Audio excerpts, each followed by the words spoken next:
Shield Wall's End. On September 25th, 1066, Harold Hardrada, King of Norway, stood on the eastern bank of the River Derwent in East Yorkshire, England, and prepared to fight for a throne he had spent years claiming was rightfully his.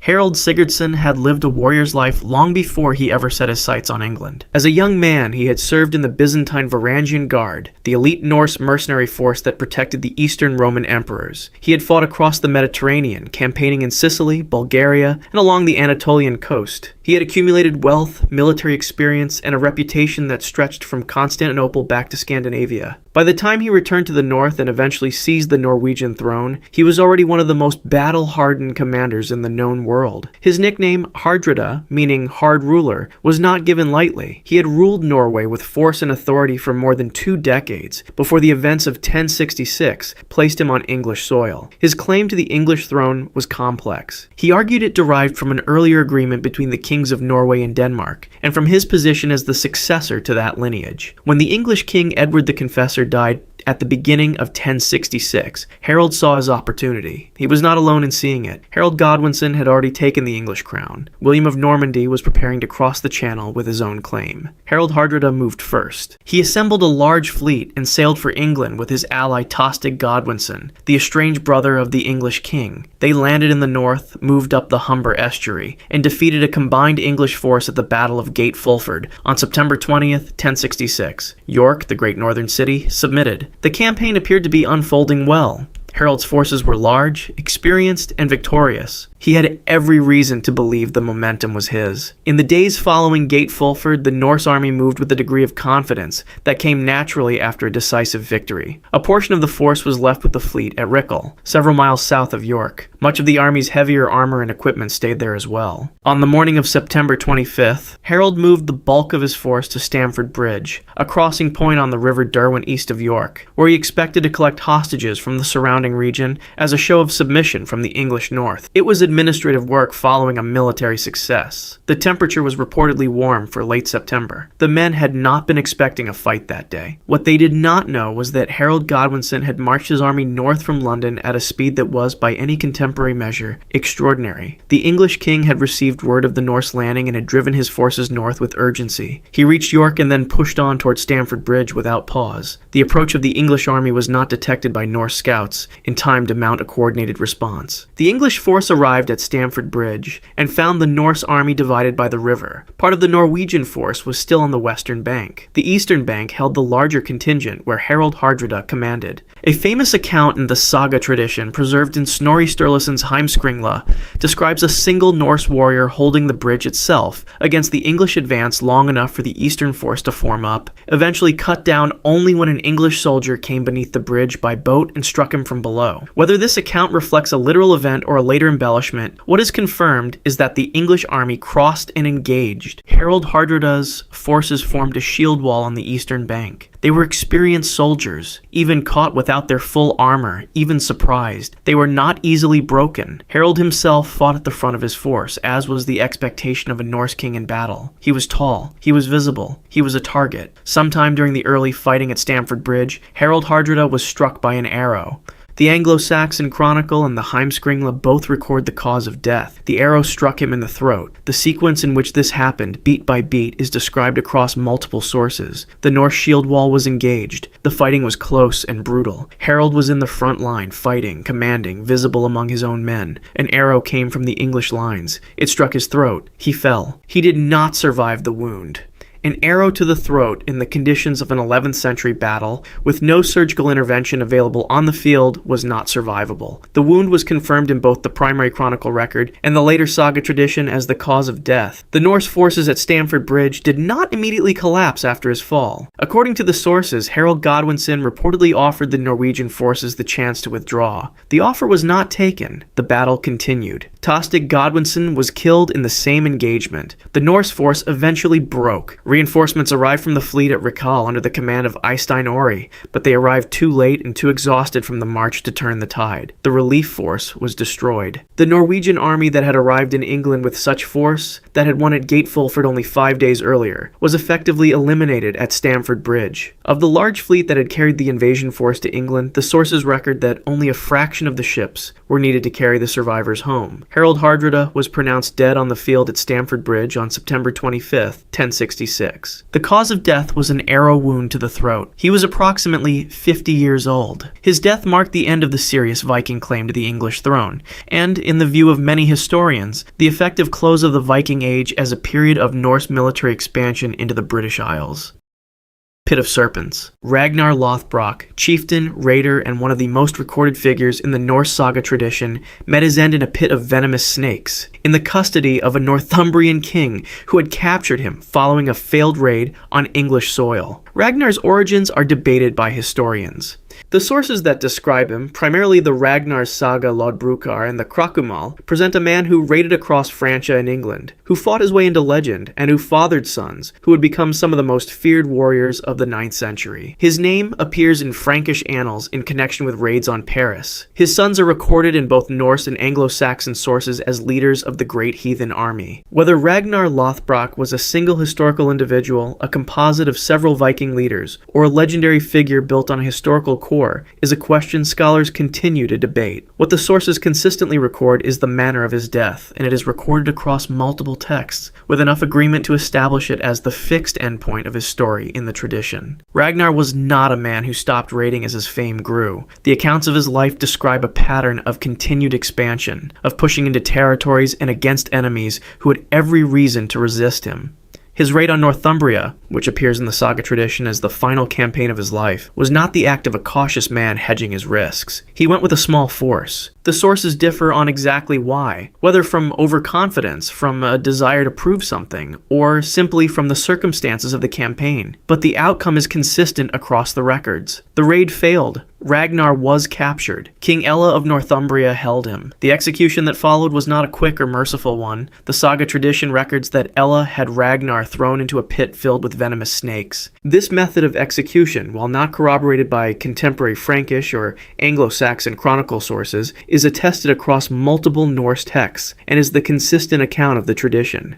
The Krakumal, a skaldic poem attributed to Ragnar and presented as the words he spoke as he died in the snake pit, preserves what the tradition claims were his final statements. The poem is composed as a death song, a recounting of battles fought and enemies faced, moving toward an acceptance of death and an anticipation of the warrior's afterlife. The poem includes the line, often rendered in translation, that the little pigs would grunt if they knew what the old boar suffers, understood as a warning directed toward his sons. The Krakumal is attributed to Ragnar in the saga tradition. It is a literary text and is presented here as such. The snakes in the pit, according to the account, would have caused multiple strikes. The death would not have been immediate. The poem's framing suggests a duration, a consciousness maintained long enough to compose or recite verse. What can be confirmed from the text is that the tradition records him as dying in the pit of the snake bites after a period of time sufficient for the attributed poem to be spoken. His sons learned of his death. The saga tradition records that the account of his death, including the attributed last words from the Krakumal, was brought to them. Their response was documented, not only in Norse sources, but in sources closer to the events themselves. The Great Heathen Army, led by Ragnar's sons, including Ivar the Boneless and Halfdan Ragnarsson, landed in England in 865. The revenge campaign had begun. Ragnar Lothbrok died in the snake pit at the order of King Ella of Northumbria. The cause of death, as recorded in the saga tradition, was the bites of venomous snakes. The year is not precisely confirmed,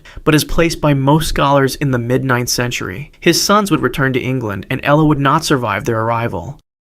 Blood Eagle's Mark. King Ella of Northumbria was killed by the sons of Ragnar Lothbrok in 867 following the fall of York to the Great Heathen Army, in an act the Norse sources describe as ritual vengeance for Ragnar's death. Ella had been king of Northumbria at a moment when the political situation in the north of England was already unstable. Northumbrian politics in the 9th century were characterized by internal conflict, rival claimants, and a kingdom that had difficulty sustaining unified resistance against external pressure. The Norse sources do not give Ella an extensive biography. He appears primarily in the record as the man who killed Ragnar Lothbrok, and who subsequently faced the consequences of that act. The Great Heathen Army arrived in England in 865. The force was large enough that the Anglo-Saxon Chronicle, which generally maintained a factual and restrained tone, recorded it as a Great Heathen Army, a designation that conveyed scale. The sons of Ragnar, Ivar the Boneless, Halfdan Ragnarsson, Björn Ironside, and others are named in the sources as the leadership of this force. The stated purpose, preserved in the Norse tradition, was revenge for Ragnar's death. The army moved north. York, the great Northumbrian city, fell to the Norse forces in 866. The city had walls. The Norse took it anyway, on November 1st, 866, a date the Anglo-Saxon Chronicle records with specificity. The following year, 867, an English force attempted to retake York. The assault failed. The sources record significant English casualties. Ella was captured. What happened next is described in the Norse saga sources and in certain later chronicles. The method of Ella's killing, the blood eagle, is one of the most discussed and debated subjects in the study of Norse history. The procedure, as described in the sources, involved opening the back, separating the ribs from the spine, and drawing out the lungs to create the appearance of wings. It is described in the Ragnar's saga and in other texts as the punishment inflicted on Ella as vengeance for the snake pit. Historians have debated this account extensively. Some scholars have argued that the blood eagle was a literal ritual execution practiced in certain contexts. Others have argued that the descriptions in the sources are literary constructions, symbolic representations of vengeance rather than accounts of a procedure actually performed. The academic discussion has not reached a settled conclusion. What is confirmed is that the Anglo-Saxon Chronicle records Ella's death in 867, following the Norse capture of York and the failed English counterattack. The manner of that death is what the Norse sources claim. The blood eagle, whether performed literally or as described symbolically in the tradition, is attributed in the sources to Ivar the Boneless, who is presented as the primary architect of the revenge campaign. The act, in the saga tradition, was understood as the completion of a specific debt, the repayment of a specific cruelty with a specific answer. After Ella's death, the great heathen army did not withdraw from England. They continued their campaign, moving south and east, eventually establishing control over large portions of northern and eastern England. The kingdom of Northumbria, already weakened, did not recover its pre-invasion form. The Norse presence in the north became permanent enough that a distinct region, the Danelaw, would develop in the following decades. King Ella of Northumbria died in 867. The cause of death, as recorded in the Norse saga tradition, was the blood eagle, performed as an act of vengeance for the death of Ragnar Lothbrok. The historical record confirms his death following the Norse capture of York. The precise method, as described in the sagas, remains a subject of scholarly debate.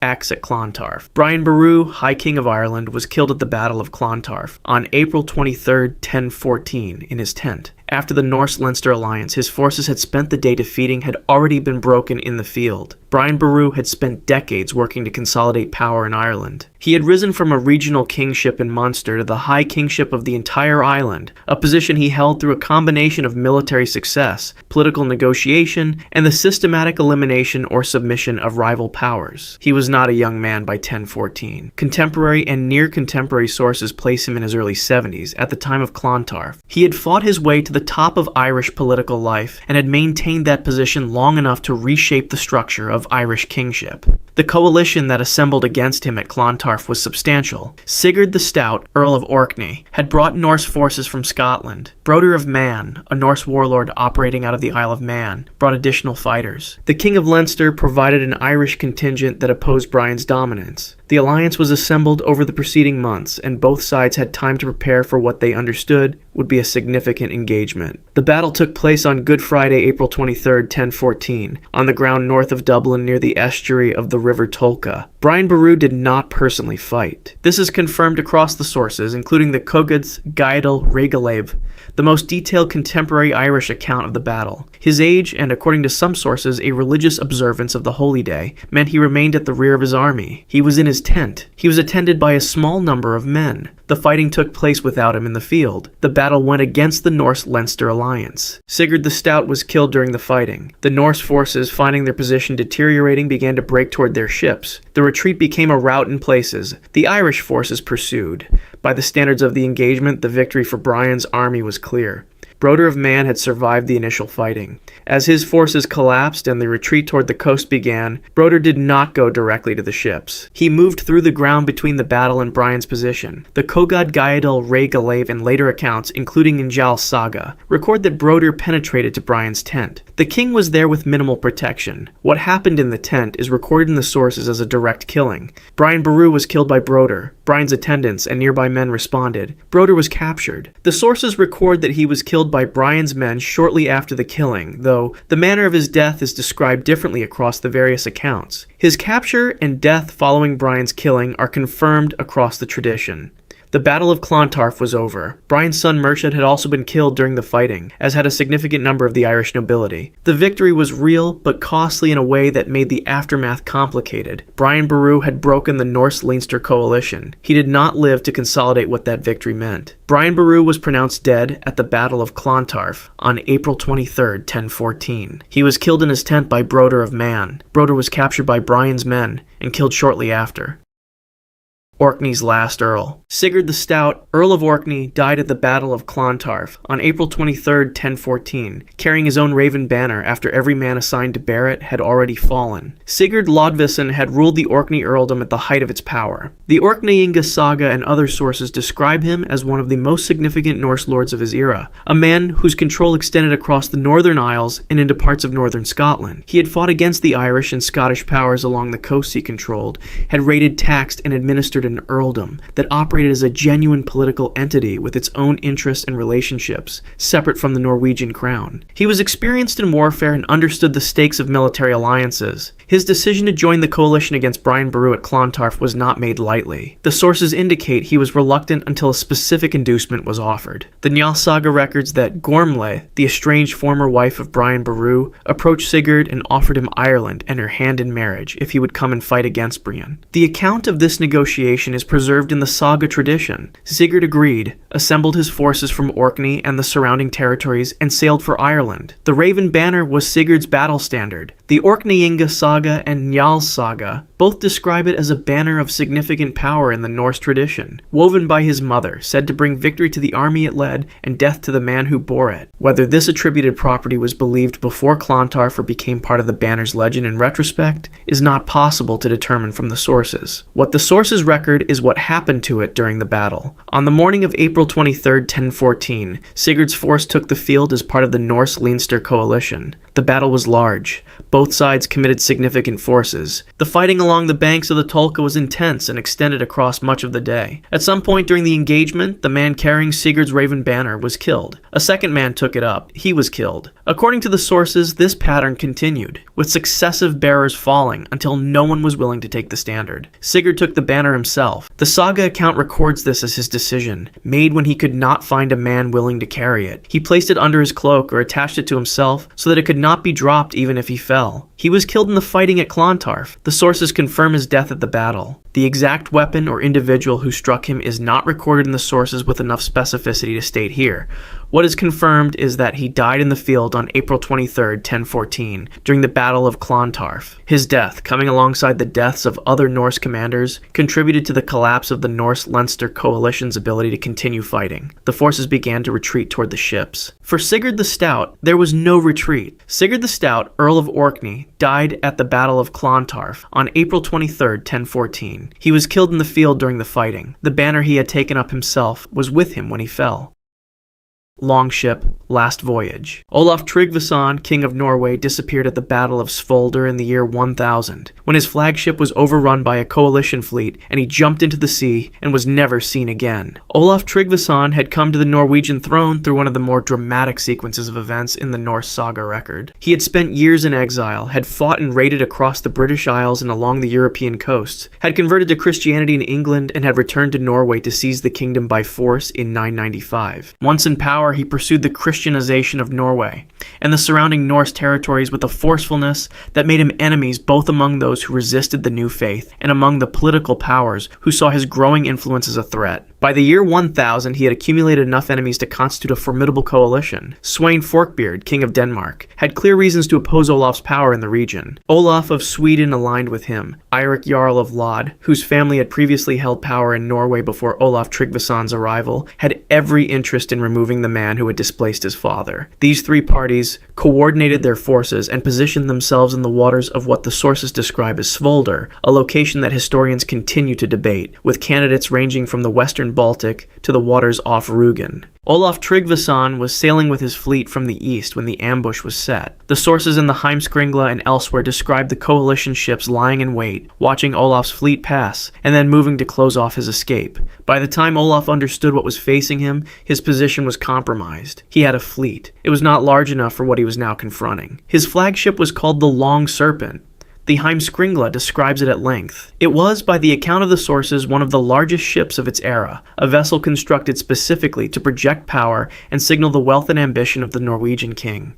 It had a deep hull, a long keel, a large crew capacity. On the day of Svolder, it was the centerpiece of the Norse formation and the primary target of the coalition's attack. The battle was fought ship to ship, the attacking fleet working through Olaf's formation from the smaller vessels toward the Long Serpent. The Heimskringla reconstructs this sequence in detail. Each of Olaf's ships was boarded or driven off in turn, the coalition forces isolating the Long Serpent progressively until it stood alone against the combined fleet. Olaf's crew fought from the Long Serpent's deck as the coalition ships pressed in on every side. The defenders fell, the attackers boarded. At the point when the Long Serpent's defense had been broken and the ship was being overrun, Olaf Tryggvason jumped into the sea. The sources record this. Some later accounts describe him sinking beneath the waves with his shield over him, or describe attempts to pull him out that he evaded. What every account confirms is that he went into the water and did not come back up. He was not recovered. No body was found. His disappearance from the historical record is confirmed from this point forward. A tradition exists in some saga sources that he survived, swam to shore,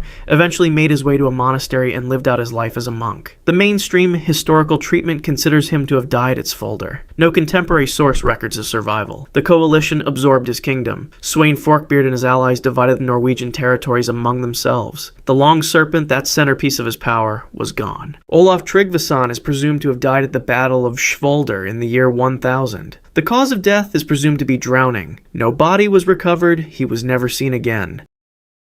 Spear through Raven. Eric Bloodaxe, former king of Norway and the last Viking ruler of Jorvik, was killed at Stainmore in 954.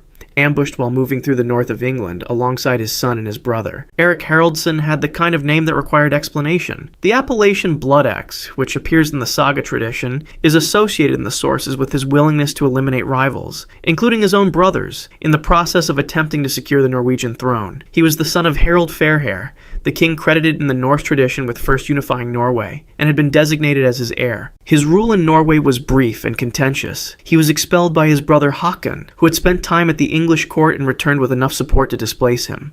Eric did not retire from politics after his expulsion from Norway. He found his way to England, specifically to the north, where the Viking kingdom of Jorvik, centered on the city of York, had maintained a distinct political existence under a series of Norse rulers. He became king of Jorvik, though his tenure there was also unstable. He was expelled and returned again. The political dynamics of 10th century Northumbria were not hospitable to any ruler trying to maintain authority, and Eric's position was constantly contested by English kings to the south and by local powers in the north. By 954, his grip on Jorvik had become untenable. The English king Edred had spent years applying pressure to Northumbria, and the Northumbrian political establishment had shifted away from supporting Eric. He was expelled from York for a final time. He moved north and west, with a force that included his son Harekk and his brother Ragnald. The region of Stainmore sits on the high ground that now marks the border between Cumbria and North Yorkshire. It was then, as now, a place of exposed moorland and difficult terrain, a crossing point on the routes through the north. Roger of Wendover and later chronicle sources implicate Oswulf, the High Reeve of Bamberg, in what happened at Stainmore. The sources describe a betrayal, a man who was supposed to be engaged with Eric in some capacity, and who instead arranged for his killing.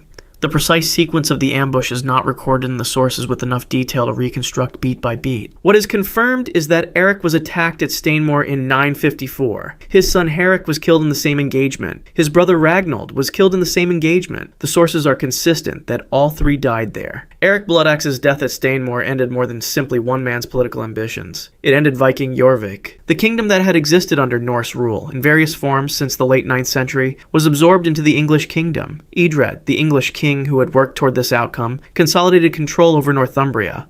The long process by which Scandinavian political power in England was reduced and eventually eliminated had reached a key point. Eric Bloodaxe was killed at Stainmore in 954. His son Harekk and his brother Ragnald were killed with him. The cause of death is not specified in the sources beyond the fact of the ambush. His death ended Norse rule over Jorvik.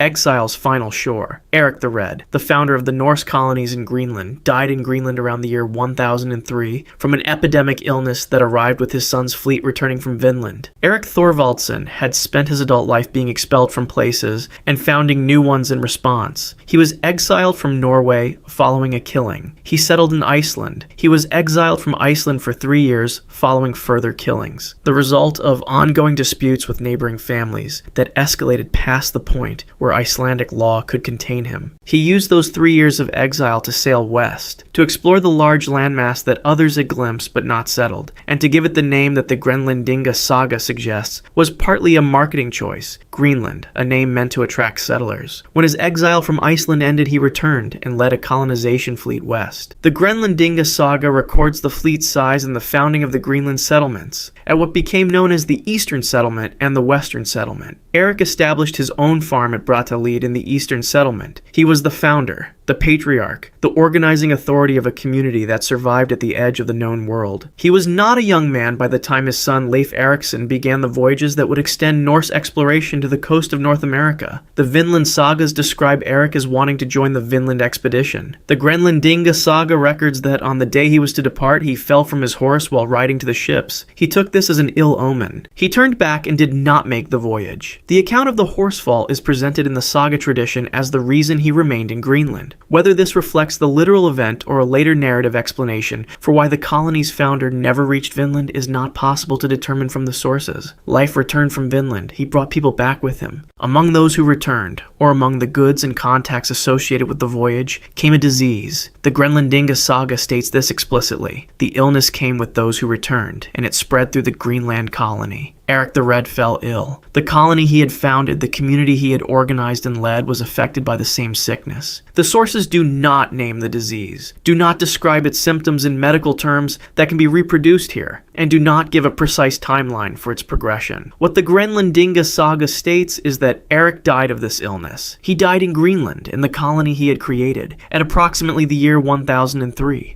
He had sailed to the edge of the world, had been expelled from 2 countries, had built a functioning settlement in a place most of the world did not know existed, and had never reached the land his son had found to the west. Eric the Red died in Greenland around 1003. The cause of death, as recorded in the Grenlandinga saga, was the epidemic illness that arrived with the returning Vinland voyagers.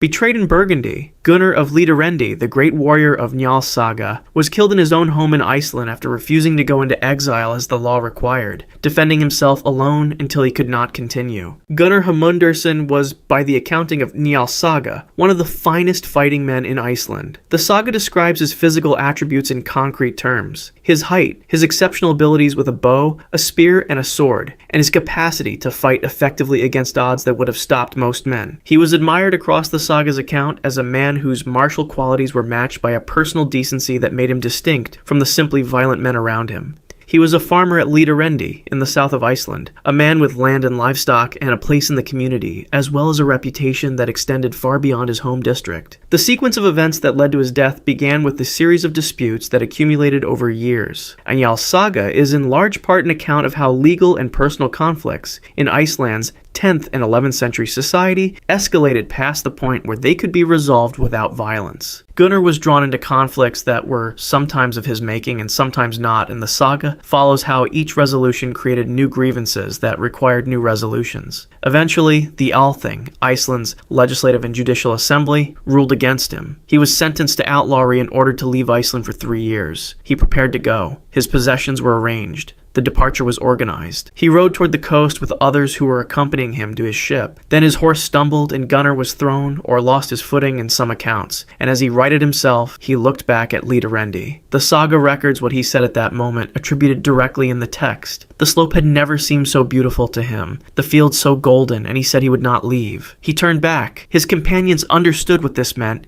He had violated his sentence. His enemies knew it. His legal protection was gone. The men who held grievances against him organized. They came to Lidarendi. The saga records the attack in detail. Gunnar was inside the house. The attackers surrounded it. He defended from within, using his bow, shooting through gaps in the structure, and held them off with considerable effect. His bowstring broke. He could not continue with the bow. He turned to his wife, Halgurdur, and asked her for 2 locks of her hair, twisted together to restring the bow. She asked him whether his life depended on it. He said it did. She told him she would not give it, and cited an occasion years earlier when he had struck her across the face, following a theft she had arranged. She had remembered, and she had waited. She refused. The quote is from Njál's saga directly, attributed to Halgurdur in the text. Without the bow, Gunnar continued to fight. The saga describes him using other weapons, fighting on, but the attackers were many, and the situation was beyond reversing. He was overwhelmed and killed. The saga records the aftermath inside the house, what the attackers found, the account of the fight that spread through the district, and the weight of Halgurdur's refusal as one of the defining moments in the entire text. Gunnar of Lidarendi was killed at his farm at Lidarendi in Iceland. The cause of death was being overwhelmed by multiple attackers after his means of defense were exhausted. The exact date is not recorded as a specific year in the chronicle tradition, but is placed within the saga's late 10th century setting.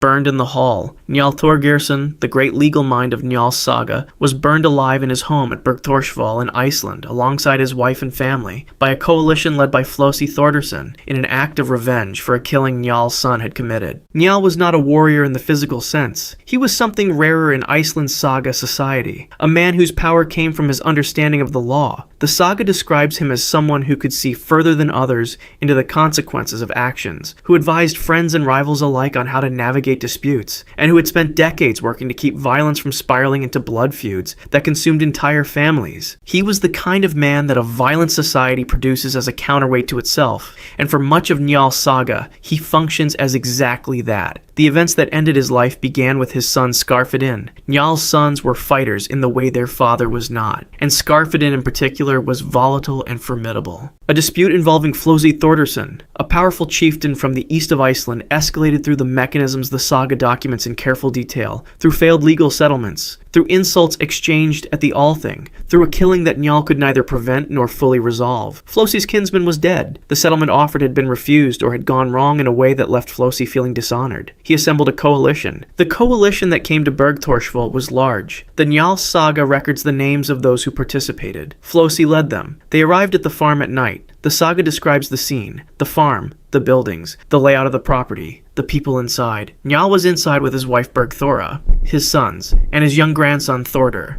Others in the household were there as well. The saga records that Flosi offered the women and children the chance to leave before the fire was set. Several did leave. Bergþóra was offered the same choice. She refused. The saga records her words. She had been given to Njál young, she said, and she had promised to share whatever fate came to him. She would not leave. The hall was set on fire. The saga describes this in sequence. The fire starting, the spreading, the structure beginning to burn. Those inside attempted various responses. The heat and smoke would have been severe. What the saga records is that Njál and Bergþóra went to their bed and lay down together. An ox hide was placed over them, as described in the text. Njál's sons fought from within the burning hall as long as they could. Skarphedinn and his brothers died in the fire or were killed at the door as they attempted to break out. The saga records the attempts to escape and the deaths of those who tried. When the fire had burned down enough for those outside to enter and examine what remained, they found the bodies of those who had not escaped. The saga records what they found when they reached the place where Njál and Bergþóra had lain. Njál's body, the saga states, was unburned. His body and the space around him showed no sign of the fire's damage in the way the other remains did. The saga presents this as a sign, a marker of the man's character, without speculating on the cause. It is reported here as the saga reports it. The legal consequence followed. The burning was tried at the Althing the following summer. Flosi and his coalition faced prosecution. The case was complex, as cases in Njál's saga always are, moving through procedural maneuvers and counterclaims that fill much of the saga's final section. Flosi was eventually found guilty. He was sentenced to outlawry and went into exile outside of Iceland. Njál Thorgeirsson and his wife Bergþóra were killed in the burning of Bergþórsval. The cause of death was the fire set by Flosi Thordarson's coalition. The deaths of Njál's sons Skarphedinn, Grimr, and Helgi are recorded in the same event, as is the death of the boy Thordur. The exact date within the saga's timeline is not recorded as a precise calendar year. Flosi Thordarson was sentenced to outlawry at the Althing and went into exile following his conviction for the burning. If you want to see more, click the video on screen now.